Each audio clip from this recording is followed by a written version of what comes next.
Nous, on est riches parce qu'on est en train d'appauvrir l'Afrique, de nouveau, l'Amérique latine, l'Asie. Nous sommes nous les responsables de ces millions de morts. C'est nous qui disons que tu dois avoir accès à l'eau simplement si tu la payes. Que je t'amènerai l'eau si je suis rentable. En Afrique, c'est nous, c'est pas eux. Eux, ils étaient capables de le faire en communauté. Et donc, à l'heure actuelle, il faut se dire que les guerres qu'on est en train de faire, c'est quoi? C'est parce qu'ils nous ont attaqués. Qui? Quand Sarkozy a bombardé la Libye, aucun Libyen n'avait attaqué la France. La France n'avait pas été bombardée par personne. Et nous, quand les Américains ont bombardé Bagdad ou l'Irak, parce que c'était l'ennemi du mal, donc,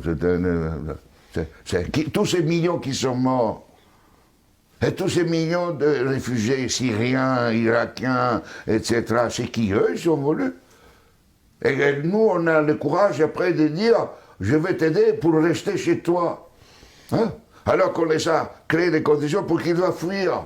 Et nous, on va dire hypocritement à cette Europe qui hypocritement donne 6 milliards à la Turquie, 2 milliards aux Libyens pour pouvoir tenir les gens qui viennent d'Afrique, où on est en train d'alimenter, nous, les guerres.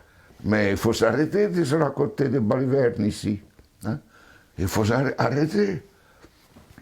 La guerre ne se fait plus parce qu'on tue l'ennemi. La guerre est devenue, grâce à la technologisation, elle était déjà aussi d'avant, mais elle est devenue une activité économique la plus rentable après l'industrie pharmaceutique et l'industrie informatique. On fait la guerre parce que c'est rentable.